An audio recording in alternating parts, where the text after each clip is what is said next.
ഖബറിലും നാളെ മഹ്ശറയിലും അല്ലാഹു സുബ്ഹാനഹു വ തആല ആദ്യമായി ഹിസാബ് ഇടുന്നത് നമസ്കാരത്തെ പറ്റിയാണ്. ഖബറിലേക്ക് ചെല്ലുമ്പോൾ നിന്റെ റബ്ബ് ആരാണ്, നിന്റെ നബി ആരാണ്, നിന്റെ ഇമാം ആരാണ്, നിന്റെ ഖിബ്ല ഏതാണെന്ന് ചോദിക്കുന്നത് പോലെ നാളെ ആഖിറത്തിൽ ചോദിക്കപ്പെടുന്നതും നാളെ പടച്ച റബ്ബിന്റെ ദർബാറിൽ ചോദിക്കപ്പെടുന്നതും ഇതെല്ലാത്തിനും ശേഷവും നമസ്കാരമാണ്.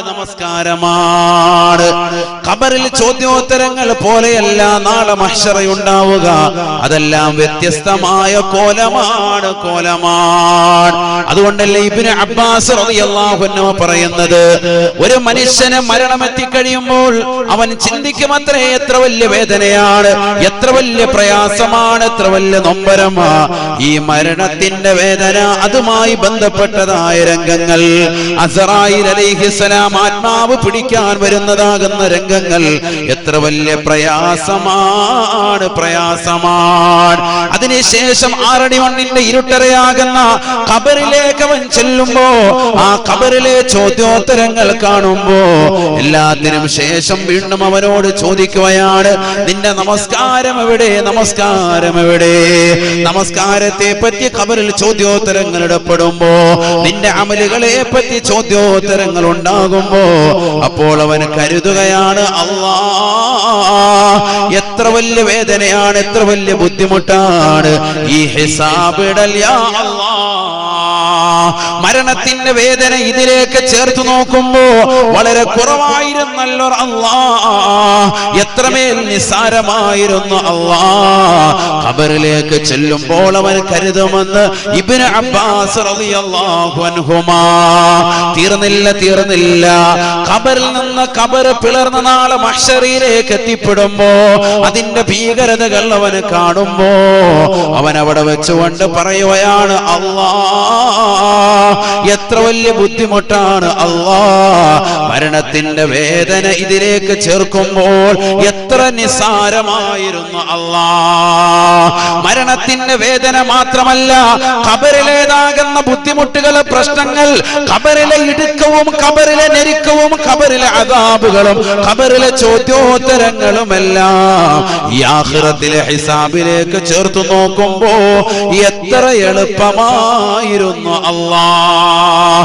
ഇത് പറയാതെ ഒരു മുഅ്മിനും പോകുകയില്ല, ഒരു മുഅ്മിനും എത്തുകയില്ല എന്ന് ഇബ്നു അബ്ബാസ് റളിയല്ലാഹു അൻഹുമാ. നമ്മളെല്ലാവരും അത് പറയും. അങ്ങനത്തെ ഒരു അവസ്ഥയിലേക്ക് എത്തും. അതുകൊണ്ട് ഈ ദുനിയാവിൽ ശരിക്കും അമൽ ചെയ്തോ. നബിയനാ റസൂലുള്ളാഹി സ്വല്ലല്ലാഹു അലൈഹി വസല്ലം തങ്ങൾ പറയുകയാണ്, മാ മിൻ മുഅ്മിനിൻ യമൂതു ഇല്ലാ ലഹു നദിമാ. സ്വഹാബ, മുഅ്മിനായ മനുഷ്യൻ ഈ ലോകത്ത് നിന്ന് വിട പറയുമ്പോ അവന് ദുഃഖമാണ്. അവൻ കരയുമേ, അവന്റെ മനസ്സ് വിറങ്ങലിക്കുമേ, മനസ്സ് പൊട്ടിക്കരയുമേ എന്ന് നബിയുനാ റസൂലുള്ളാഹി. എന്തിനാണ് കരയുന്നത്? സ്വഹാബത്ത് ചോദിക്കുകയാണ്, ഖാലൂ വമൻ നദാമതു യാ റസൂലല്ലാഹ് വമാ നദാമതുഹു യാ ഹബീബല്ലാഹ്. മുഅ്മിനായ മനുഷ്യൻ ഈ ലോകത്ത് നിന്ന് വിട പറയുമ്പോ എന്തിനാണ് അവൻ കരയുന്നത് റസൂലേ? എന്തിനാണ് അവൻ പ്രയാസപ്പെടുന്നത് റസൂലേ? അല്ലാഹുവിന്റെ റസൂല് പറയുകയാണ്, അല്ലാ യസ്ദാദ, അവൻ ചെയ്തതാകുന്ന അമലുകളെ അവൻ ഖബറിലേക്ക് ചേർത്ത് നോക്കുമ്പോ ഖബറിലേതാകുന്ന ഹിസാബുകൾ നേരിടാൻ പ്രായോഗികമാണോ, അവിടെ എനിക്ക് കൂലി കിട്ടുമോ അവൻ ചേർത്ത് നോക്കുമ്പോൾ നാളെ മഹ്ശറയിലെ ഹിസാബ് ഇടപെടുന്നതാകുന്ന രംഗങ്ങൾ ചിന്തിച്ചുകൊണ്ട് അവിടെയുള്ളതാകുന്ന വിചാരണ ഘട്ടത്തിൽ ഞാൻ ഈ ചെയ്തതാകുന്ന നന്മകൾ മുഴുവനും അല്ലാഹുവിന്റെ കോടതിയിൽ രക്ഷപ്പെടാൻ സാധിക്കുമോ എന്ന് അവൻ ആ കോടതിയിലെ ഹിസാബിലേക്ക് ചെറുക്കുമ്പോ ഇവൻ ചെയ്തത് കുറവാണ്, ഞാൻ ചെയ്തത് വളരെ കുറവാണ് അല്ലാഹ്. അത് ചിന്തിച്ചുകൊണ്ട് അവൻ കരയും, അല്ലാ യസ്ദാദ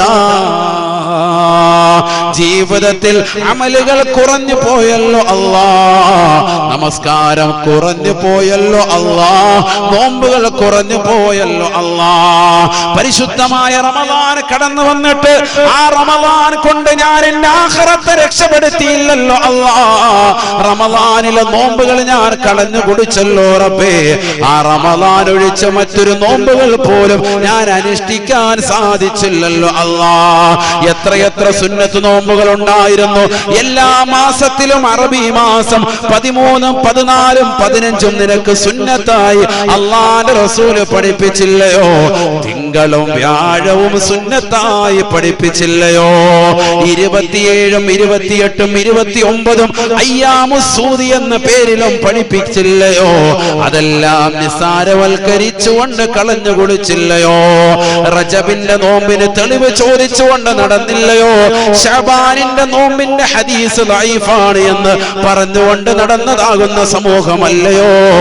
ഒരു അമല് പോലും ജീവിതത്തിൽ ചെയ്യാത്തവനാണ്. ലൈഫായ ഹദീസ് കൊണ്ട് അമൽ ചെയ്യാമെന്ന് ബഹുമാനപ്പെട്ടതായി ഇമാം നബവി തങ്ങൾ അദ്കാറിൽ പറഞ്ഞിട്ട് ആ വാക്കുകൾ മുഴുവനും തൃണവൽഗണിച്ചുകൊണ്ട് നടന്നവനല്ലയോ? സ്വന്തമായി മുജ്തഹിദായി ജീവിതത്തിൽ പ്രഖ്യാപിച്ചവനല്ലയോ? നമസ്കാരങ്ങൾ ചിട്ടയില്ല, നോമ്പുകൾ ചിട്ടയില്ല, നോമ്പുകൾക്ക് ശ്രദ്ധ പതിപ്പിച്ചുമില്ല, എല്ലാത്തിനും തെളിവ് ചോദിച്ചുകൊണ്ട് സമൂഹത്തിൽ ബദ്ധവൈരിയായി നടന്നില്ലയോ? ഇതാ നീ ആഖിറത്തിൽ ഖേദിക്കുന്നവനാണ്, ഇതാ നീ മഹ്ശറയിൽ ഖേദിക്കുന്നവനാണ്, ഇതാ നീ 6 അടി മണ്ണിന്റെ ഇരുട്ടറയിൽ വളരെയേറെ വ്യസനിക്കുന്നതാ. അല്ല അല്ല, റസൂലുള്ള പറയുന്നു, മരിക്കുന്ന വേളയിൽ നീ പൊട്ടിക്കരയുന്നതാണ്.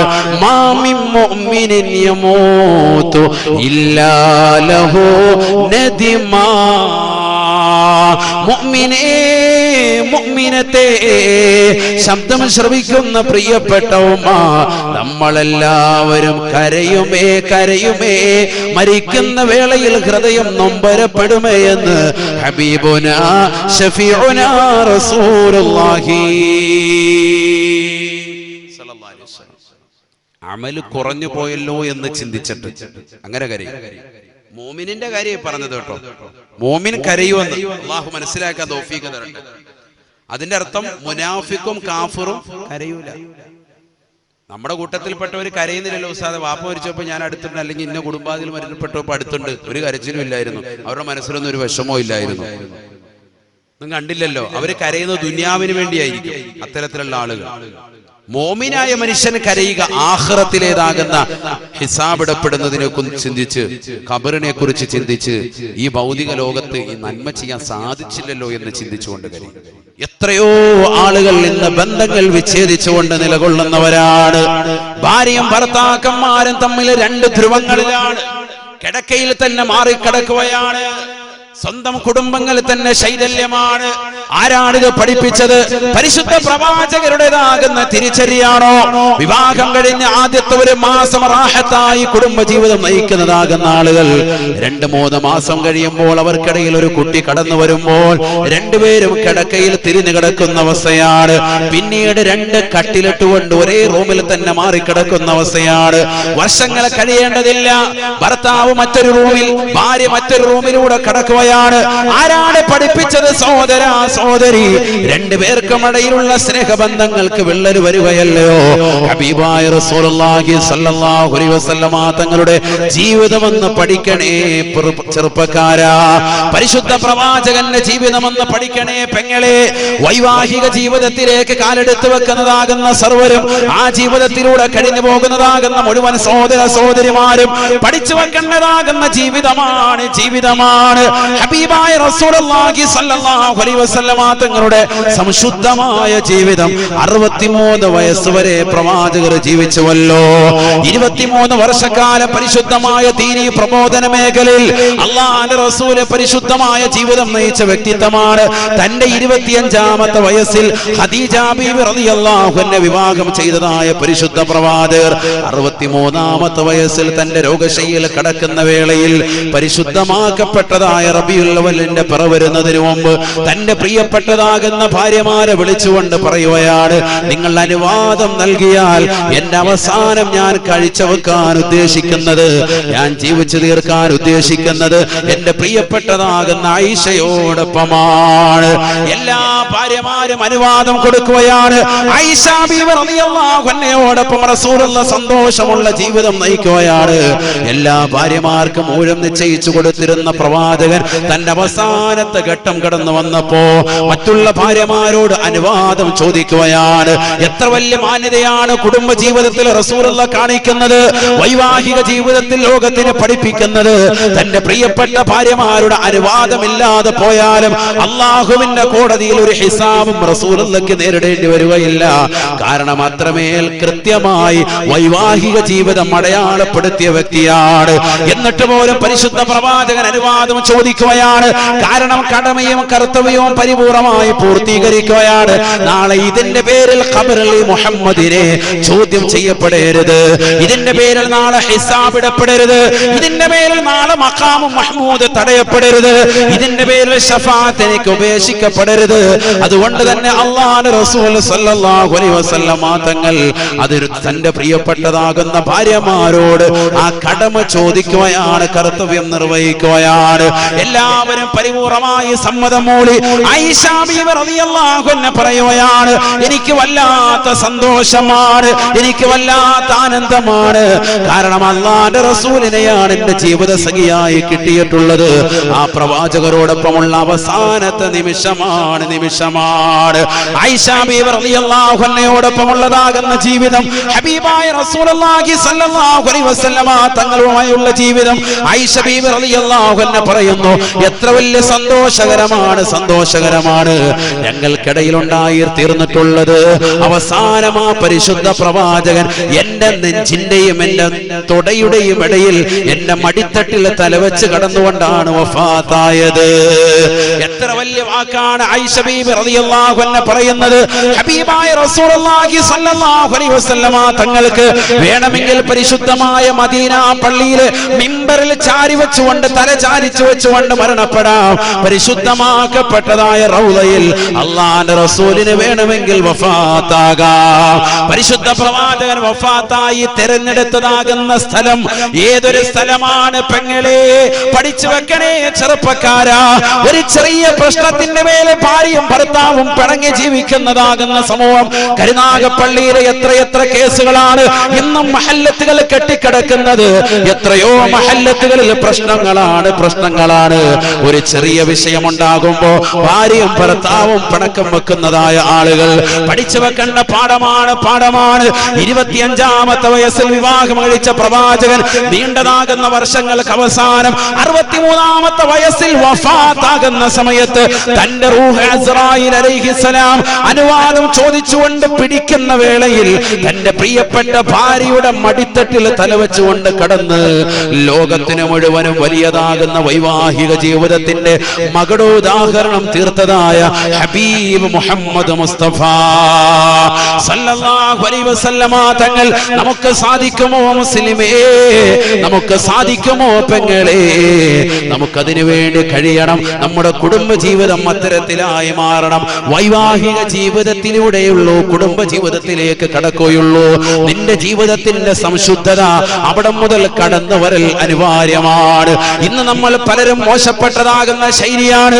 ഈ സമൂഹത്തിൽ അറിയപ്പെടണം, അതിനെന്റെ മകളുടെ കല്യാണം കാരണമാകണം, അതിന് ഏറ്റവും വില കൂടിയതാകുന്ന ഓഡിറ്റോറിയം, ദിവസത്തിന് മണിക്കൂറിന് പറയുന്നതാകുന്ന സ്ഥലം ബുക്ക് ചെയ്യണം. ആരാണ് മുസ്ലിമേ നിനക്ക് പണം നൽകിയത്? ആരാണ് നിനക്ക് അധികാരത്തിന്റെ പരമോന്നത പദവി നൽകിയത്? ഒരു കാലഘട്ടത്തിൽ മുച്ചക്ര വാഹനം ഊട്ടിക്കൊണ്ട് ഈ കരുനാഗപ്പള്ളിയിലൂടെ നടന്നവനല്ലയോ ഇന്ന് അല്ലാഹു സുബ്ഹാനഹു വ തആല പണത്തിന്റെ പളവളപ്പ് നിന്റെ കൈകളിലേക്ക് നൽകിയപ്പോ ആ അല്ലാഹുവിനെ മറക്കുകയാണോ? ജഗന്നിയന്താവിനെ മറക്കുകയാണോ? മകന്റെയും മക്കളുടെയും കല്യാണം നാട്ടുകാരെയും പണക്കാരെയും ധനികരെയും വിളിച്ചു വരുത്തിയിട്ട് പാവപ്പെട്ടതാകുന്ന ഉലമാക്കളെ, പാവപ്പെട്ടതാകുന്ന പട്ടിണി പാവങ്ങളെ, നാട്ടിലുള്ളതാകുന്ന സജ്ജനങ്ങളെ, സ്വാലിഹീങ്ങളാകുന്ന ആളുകളെ കല്യാണത്തിന് ക്ഷണിക്കാതെ ആർഭാടം നടത്തുന്ന മുസ്ലിമേ, കൂത്തരങ്ങൾ ഉണ്ടാക്കുന്ന മുസ്ലിമേ, ഗാനമേള ട്രൂപ്പുകൾ സംഘടിപ്പിക്കുന്ന മുസ്ലിമേ, അർദ്ധനഗ്ന നഗ്നയാകുന്ന സ്ത്രീകളെ കൊണ്ടുവന്ന് വേശ്യാവൃത്തി പോലെ ഉള്ളതാകുന്ന ഡാൻസ് പ്രോഗ്രാമുകൾ നടത്തി ജനങ്ങളെ പുളകം കൊള്ളിക്കുന്നതാകുന്ന യുവാക്കളെ പഠിച്ചു വെക്കണേ. ഹിസാബിടുകയില്ലയോ, ആഖിറത്തിൽ വലിയതാകുന്ന ഹിസാബല്ലയോ? എന്തുകൊണ്ടാണ് കുടുംബ ബന്ധങ്ങൾ തകർന്നു പോകുന്നത്? വൈവാഹിക ജീവിതം ശാശ്വതമാകാത്തത് എന്തുകൊണ്ടാണ്? ആഖിറത്തിലേക്ക് മക്കൾ ഉപയോഗപ്പെടാത്തത് എന്തുകൊണ്ടാണ്? ഖബറിന്റെ അരികിൽ വന്നുകൊണ്ട് അസ്സലാമു അലൈക്കും പറയാൻ, അസ്സലാമു അലൈക്കും യാ അബീ, അസ്സലാമു അലൈക്കും യാ ഉമ്മീ, വാപ്പാ ഉമ്മ എന്ന് പറഞ്ഞുകൊണ്ട് പൊട്ടിക്കരഞ്ഞുകൊണ്ട് മക്കൾ വന്നുകൊണ്ട് ഖബറിങ്കൽ സലാം പറയാത്തത് എന്താണ്? വാപ്പയുടെയും ഉമ്മയുടെയും വിവാഹം ഒരു കാലഘട്ടത്തിൽ കരുനാഗപ്പള്ളിയെ പുളകം പൊളിയിച്ച കല്യാണമാണ്, വലിയ ഗംഗേമമാണ്. ഓഡിറ്റോറിയങ്ങൾ ഉണ്ടായിട്ട് പോലും അതിൽ കേവലം 20,000-ഓ 50,000-ഓ വാടക കൊടുത്താൽ കിട്ടുന്ന ഓഡിറ്റോറിയങ്ങൾ ഉണ്ടായിട്ട് പോലും പ്രവിശാലമായ ഓഡിറ്റോറിയങ്ങൾ ഉപേക്ഷിച്ചുകൊണ്ട് നാട്ടിൽ വലിയതാകുന്ന പന്തലിടുകയാണ്. ആ പന്തലിൽ വലിയതാകുന്ന മന്താപ്പുകൾ ഉണ്ടാക്കുകയാണ്, വലിയതാകുന്ന ആർഭാട സൗകര്യങ്ങൾ ഉണ്ടാക്കുകയാണ്. തന്റെ മുറ്റം നിറയെ വലിയ പന്തലിടുകയാണ്. കോടികൾ വിലമതിക്കുന്നതാകുന്ന ആർഭാടങ്ങൾ കൊണ്ടുവന്ന് തൂർത്തടിക്കുകയാണ്. എത്രയോ ഭക്ഷണങ്ങളാണ് കുഴിച്ചു മൂടുന്നത്. തൊട്ടപ്പുറത്ത് നിന്റെ അയൽവാസിയാകുന്ന അന്യമതത്തിൽപ്പെട്ട സഹോദര സമുദായത്തിൽപ്പെട്ട ആളുകൾ പട്ടിണി കിടക്കുന്നുണ്ട് എങ്കിൽ വയറ് നിറച്ചു ഉണ്ണുന്നവൻ എന്നിൽപ്പെട്ടവനല്ല എന്ന് ഹബീബുനാ റസൂലുള്ളാഹി.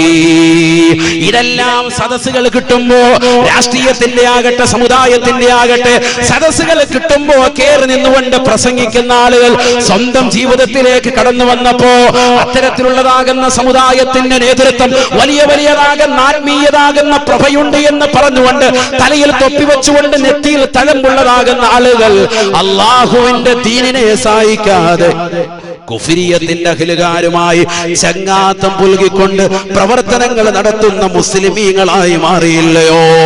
നാളെ പടച്ച റബ്ബിന്റെ ദർബാറിൽ ഹിസാബിടപ്പെടുകയാണ്.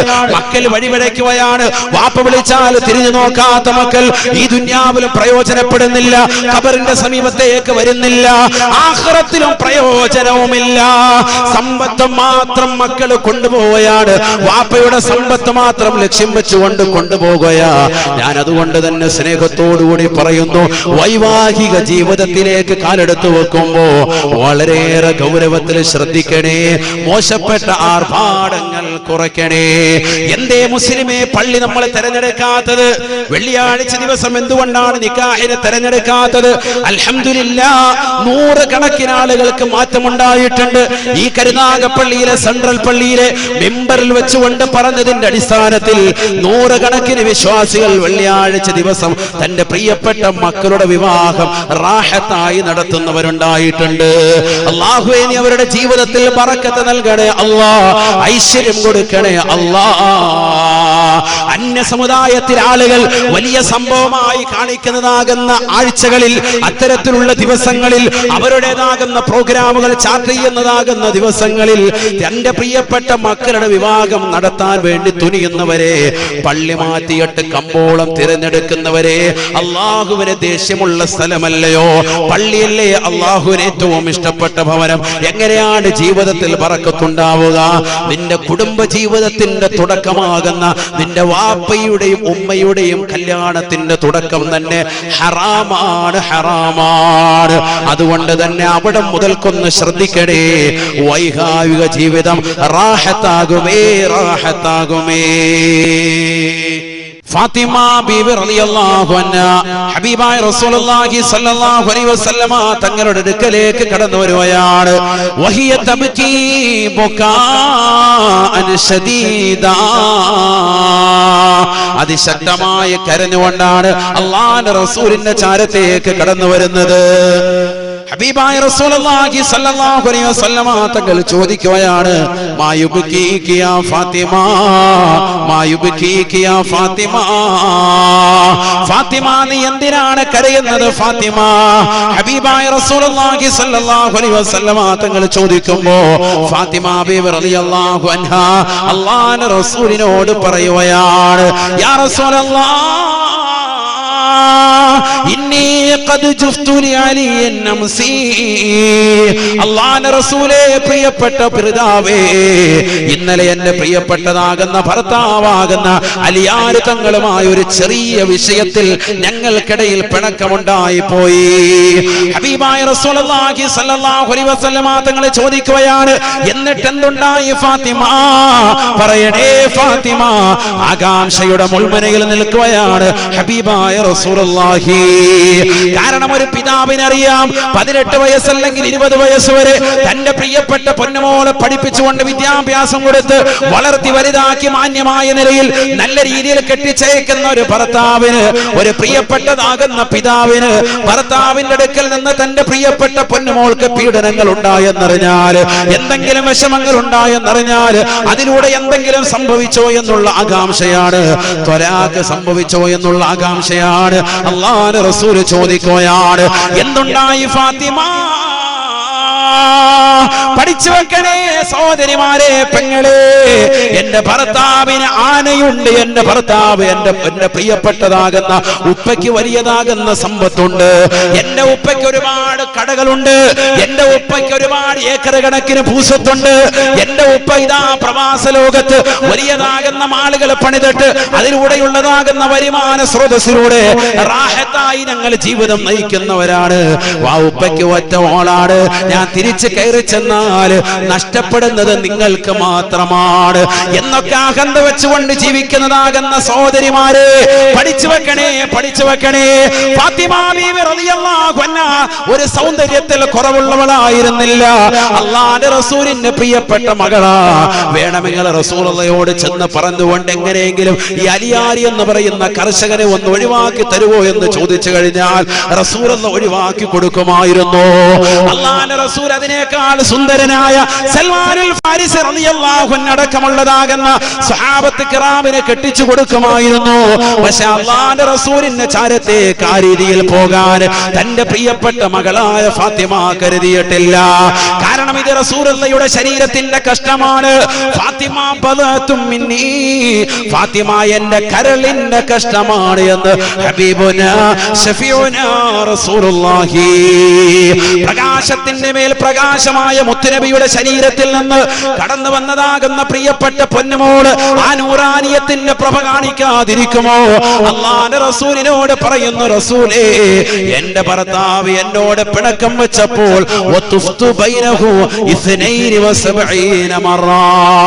എന്റെ ഭർത്താവിരിക്കുന്ന കസേരയ്ക്ക് ചുറ്റുവട്ടം 72 പ്രാവശ്യം ഞാൻ വലയം ചെയ്തു റസൂലേ.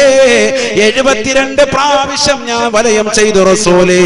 വഖുൽതു, ഞാൻ പറഞ്ഞുകൊണ്ടിരുന്നു, ഇർലാനി യാ ഹബീബി, ഇർലാനി യാ ഹബീബി.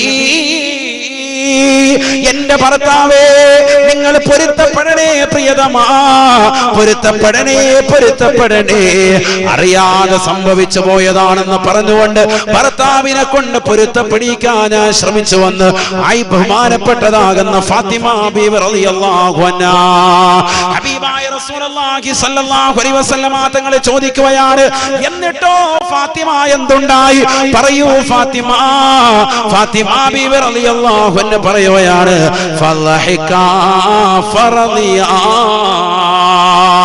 എന്റെ ഭർത്താവ് ഇരിക്കുന്നതാകുന്ന കസേരയ്ക്ക് ചുറ്റുവട്ടം 72 പ്രാവശ്യം, ഒന്നല്ല 10 അല്ല 72 പ്രാവശ്യം ഭർത്താവിരിക്കുന്ന കസേരയ്ക്ക് ചുറ്റും ഞാൻ തവാഫ് ചെയ്ത് അദ്ദേഹത്തെ വലയം ചെയ്തിട്ട് പൊരുത്തപ്പെടണേ പ്രിയതമാ എന്ന് പറഞ്ഞുകൊണ്ട് പൊട്ടിക്കരഞ്ഞപ്പോഴാണ് അദ്ദേഹം എനിക്ക് പൊരുത്തപ്പെട്ടു തന്നത്, അദ്ദേഹം എനിക്ക് പൊരുത്തപ്പെട്ടു തന്നത്, അദ്ദേഹം എന്നെ നോക്കി പുഞ്ചിരിച്ചത് എന്ന് ഫാത്തിമ ബീവി റളിയല്ലാഹു അൻഹ പറഞ്ഞപ്പോ അല്ലാഹുവിന്റെ റസൂൽ പറഞ്ഞതാകുന്ന വാക്യം ഒന്ന് പഠിച്ചു വെക്കണേ ഉമ്മമാരെ, പഠിച്ചു വെക്കണേ ചെറുപ്പക്കാരെ. വൈവാഹിക ജീവിതത്തിലേക്ക് കാലെടുത്തു വെച്ച് കുറഞ്ഞ ദിവസം കൊണ്ട് ഭർത്താവിന്റെ അടുക്കൽ നിന്ന് ഒളിച്ചോടാ തയ്യാറായി നിൽക്കുന്ന പെങ്ങൾമാരെ, 4 പ്രസവിച്ചതാകുന്ന സഹോദരിമാരടക്കം കരുനാഗപ്പള്ളിയിൽ നിന്ന് അന്യമതത്തിൽപ്പെട്ടവരോടൊപ്പം മുസ്ലിം സമുദായത്തിൽപ്പെട്ട അവൾ കന്യരാകുന്ന ചെറുപ്പക്കാരുമായി ഒളിച്ചോടിപ്പോയ സഹോദരിമാരില്ലയോ? പഠിച്ചു വെക്കണേ പെങ്ങളെ. സ്വന്തം സ്വന്തം ഭർത്താവിന്റെ സൗന്ദര്യം ചുക്കിച്ചുളിഞ്ഞപ്പോ മറ്റുള്ള കാമുകന്മാരുമായി രഹസ്യമായി ചാറ്റിംഗ് നടത്തിക്കൊണ്ട് ഒളിച്ചോടാ തയ്യാറെടുക്കുന്ന സഹോദരിമാരെ പഠിച്ചു വെക്കണേ. ഫാത്തിമ ബീവി ആരാണ്? എന്തുകൊണ്ടാണ് ഫാത്തിമ ബീവിക്ക് സ്വർഗ്ഗം അല്ലാഹു നൽകിയത്? സംശുദ്ധമായ ജീവിതം നയിച്ചതുകൊണ്ടാണ്. അല്ലാഹുവിന്റെ റസൂലിന്റെ മകളെന്ന് പറഞ്ഞിട്ട് ബഹുമാൻ മഹദി അവറുകൾക്ക് അല്ലാഹു സ്വർഗ്ഗത്തിൽ സമുന്നതമായ പദവി അല്ലാഹു നൽകുന്നില്ല.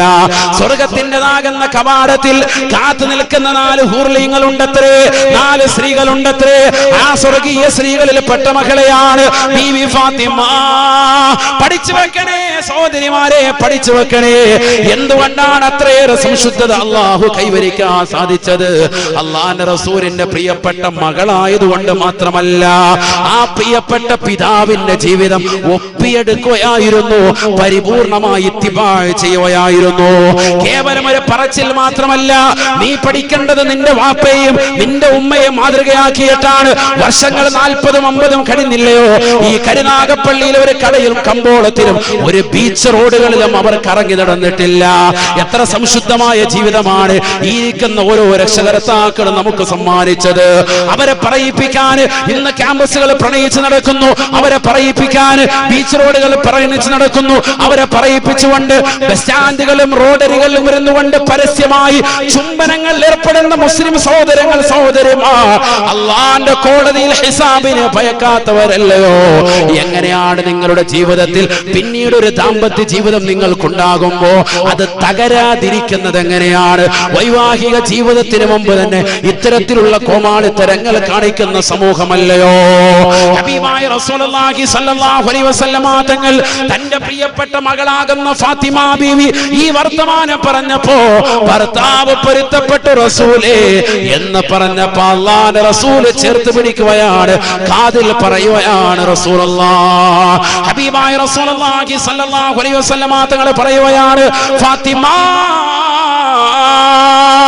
ഫവല്ലാഹി അല്ലാഹുവിനെ തന്നെയാണ് സത്യം, ലൗമിത്തിയ ഫാത്തിമ, ഇന്നലെ എങ്ങാനും നീ മരിച്ചിരുന്നുവെങ്കിൽ നിന്റെ ഭർത്താവുമായിട്ട് പിണങ്ങിക്കഴിഞ്ഞിരുന്ന വേളയിൽ ഫില്ലൈലത്തിൽ ബാരിഹ, ഇന്നലത്തതാകുന്ന വൈകുന്നേരത്തിൽ നിന്റെ പ്രിയപ്പെട്ടതാകുന്ന ഭർത്താവുമായി നീ പിണക്കം വെച്ചതാകുന്ന സമയത്തെങ്ങാനും നീ മരിച്ചിരുന്നുവെങ്കിൽ മാ സല്ലൈതു അലൈഹി, നിന്റെ മേലെ മുഹമ്മദ് മയ്യിത്ത് നിസ്കരിക്കില്ലായിരുന്നുവെന്ന് ഹബീബായ റസൂലുള്ളാഹി.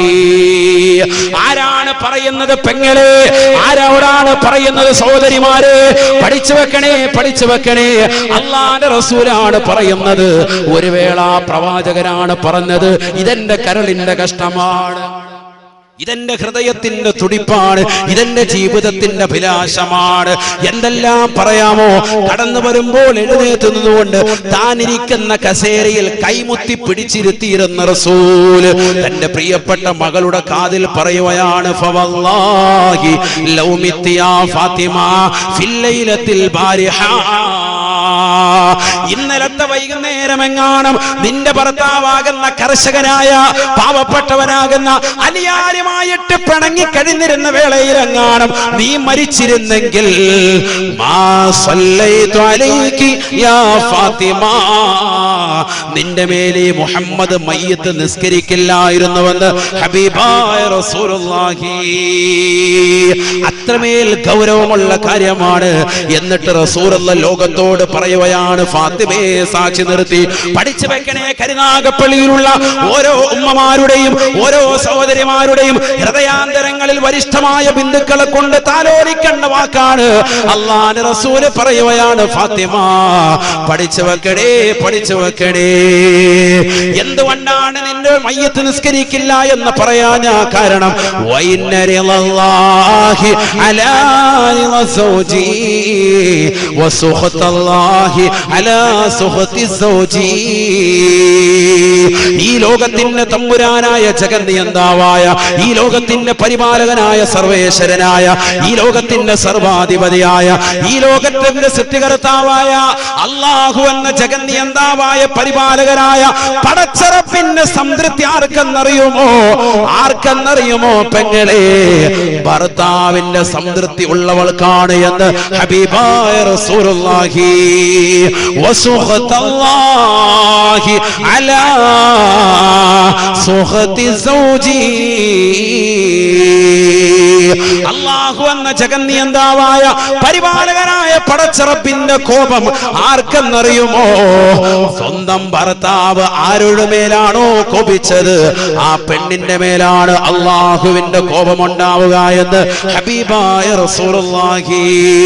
അതുകൊണ്ട് ഭർത്താവ് പിണങ്ങിയോ ഭാര്യ പിണങ്ങിയോ അതല്ല വിഷയം, എത്രയും പെട്ടെന്ന് പോയി പൊരുത്തപ്പെടിക്കണേ. ആരാണോ ആദ്യം കടന്നു ചെന്നുകൊണ്ട് സലാം പറയുന്നത് അവന് സ്വർഗം പുൽകിപ്പോയെന്ന് ഹബീബായ റസൂലുള്ളാഹി സല്ലല്ലാഹു അലൈഹി വസല്ലം.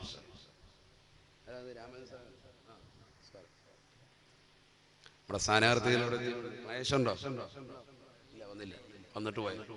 ഇന്നലെ വരാം. ഓക്കെ, എപ്പം നിർത്താൻ കേട്ടോ.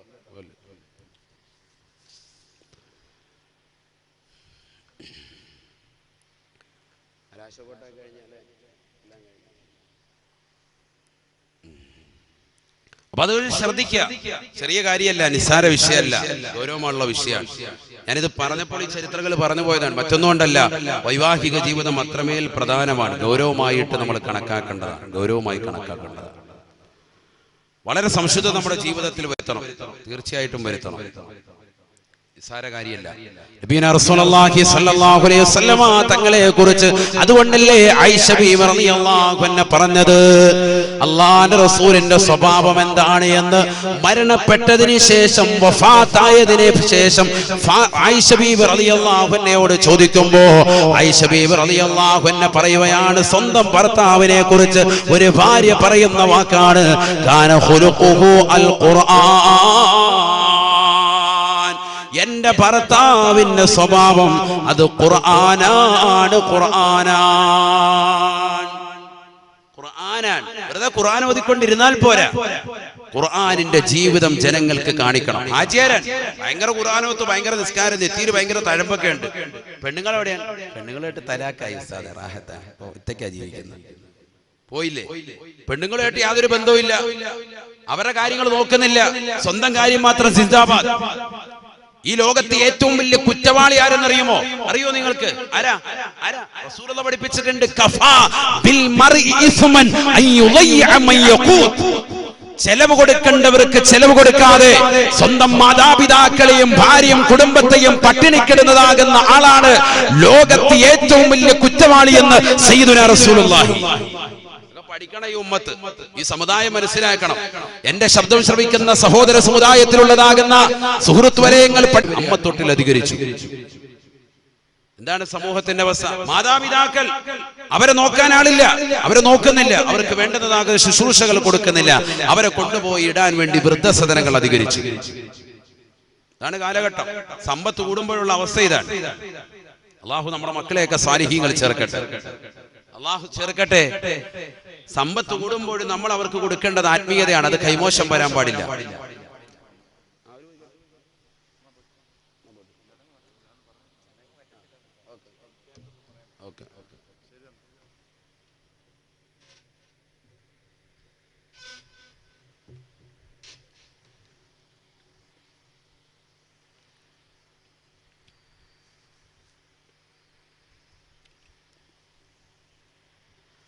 അതുകൊണ്ട് ഗൗരവമായി മനസ്സിലാക്കേണ്ട ഒരു വിഷയമാണ്, സാര വിഷയമല്ല, തമാശയായിട്ട് നമ്മൾ കളയാൻ പാടില്ല.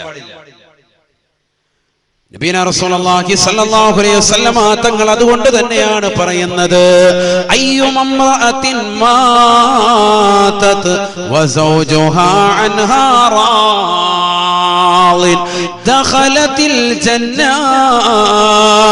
ദഖലത്തിൽ ജന്ന. നബിയുനാ റസൂലുള്ളാഹി സ്വല്ലല്ലാഹു അലൈഹി വസല്ലമ തങ്ങൾ ഉറപ്പെടുത്തുകയാണ്, പഠിച്ചു വെക്കണേ സഹോദര സഹോദരി, ഉമ്മമാരെ പ്രത്യേകമായി കാതുകൊടുത്തൊന്ന് കേൾക്കണേ, കേൾക്കണേ. അയ്യുമംറഅത്തിൻ മാതത്, ഒരു പെണ്ണ് ഈ ലോകത്ത് നിന്ന് വിട പറഞ്ഞു പോയി, വസൗജുഹാ അൻഹാ റാ, അവളുടെ ഭർത്താവ് അവളെ കൊണ്ട് സംതൃപ്തനാണ്. എന്റെ ഭാര്യ, ഞാൻ അവളുമായി മധുവിധു ആഘോഷിച്ചവനാണ്. എനിക്ക് ഭക്ഷണം പാചകം ചെയ്ത് തന്നവളാണ്. എന്റെ മക്കളെ പോറ്റിയവളാണ്. അവർക്ക് മുലപ്പാല് നൽകിയവളാ. എന്റെ വീട് അടിച്ചു വാരി വൃത്തിയായി സൂക്ഷിച്ചവളാണ്. ഞാനിതാ 30-40 വർഷം ജീവിച്ചു. സന്തോഷകരമായ ജീവിതമായിരുന്നു അവളുമായിട്ടുണ്ടായിരുന്നത്. ഒരു പ്രശ്നവുമില്ല, ഒരു അലട്ടലുമില്ല. ഭക്ഷണമുണ്ടെങ്കിൽ സന്തോഷമാണ്, ഭക്ഷണമില്ലെങ്കിൽ അതൊന്നും പ്രശ്നമല്ല. എല്ലാം സമാധാനത്തോടുകൂടി ആശ്വാസത്തോടുകൂടി ഭർത്താവിനോടൊപ്പം നിലകൊള്ളുന്നതായ ഭാര്യ. അല്ലാഹുവിന്റെ റസൂൽ പറയുകയാണ്, ഭർത്താവ് സംതൃപ്തനാണ് എങ്കിൽ അവൾ തീർച്ചയായും സ്വർഗത്തിലാണ്. ദഖലത്തിൽ ജന്ന, സ്വർഗത്തിൽ പ്രവേശിച്ചുവെന്ന് നബിയുനാ റസൂലുള്ളാഹി.